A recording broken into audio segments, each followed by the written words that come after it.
In this video, we want to familiarize you with the most important rules and tools in the coaching process. This video is not a substitute for professional coaching training, but it should give you everything you need to achieve good success with yourself and with other people. The work in coaching is always based on the fundamentals of psychological science. Since the teachings of the Swiss psychologist and psychiatrist C.G. Jung have many parallels to the applications in the information field, it is a good basis for the application of the coaching module. Jung speaks in psychology of an exploration of one's own unconscious. During individuation, the process of becoming conscious step by step, of becoming an I, we unfold our abilities and potentials. We develop our individual personality, a path that leads us to our center, to ourself. In the course of our lives, we repeatedly stray from this path and become separated from ourself, whether through upbringing, adaptation to society, or traumatic experiences.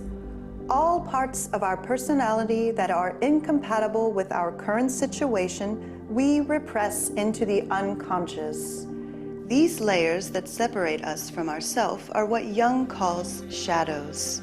Charged with energy and emotionality, however, they always make their way back into our lives, leading to feelings of loss of control, lack of coherence, and lack of meaning in life.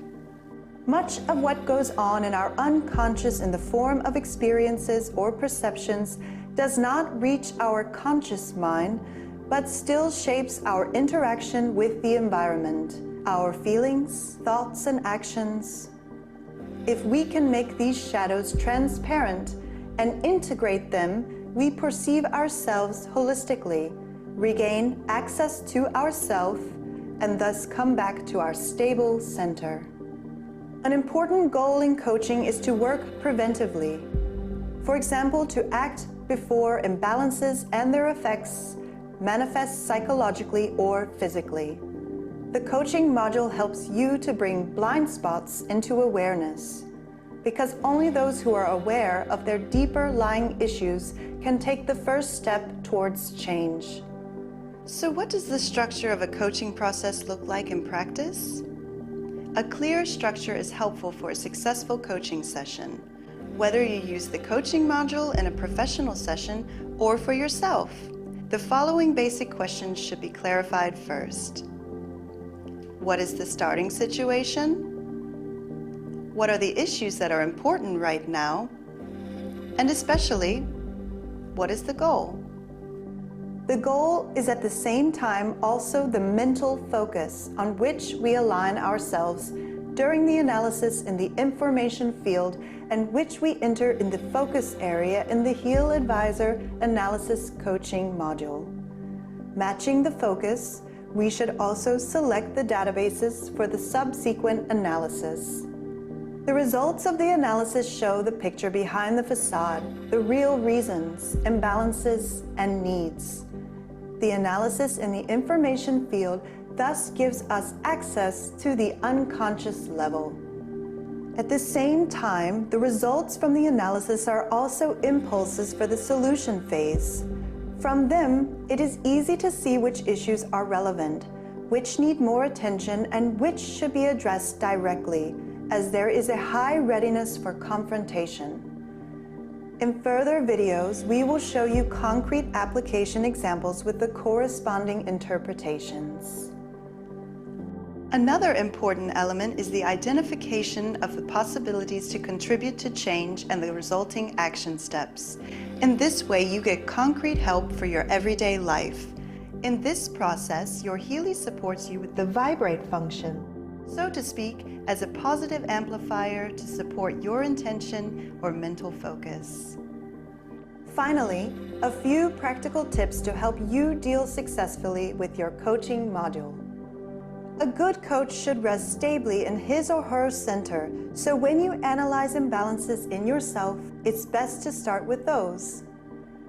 You can help others much better if you yourself have a balanced and positive aura. Being a good role model usually speeds up the coaching process.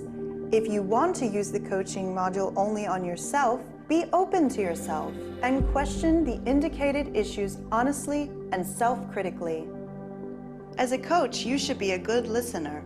Empathy in the coaching process promotes the willingness of others to open up and trust you. Always try to be neutral and not judge your counterpart's issues based on your personal experiences.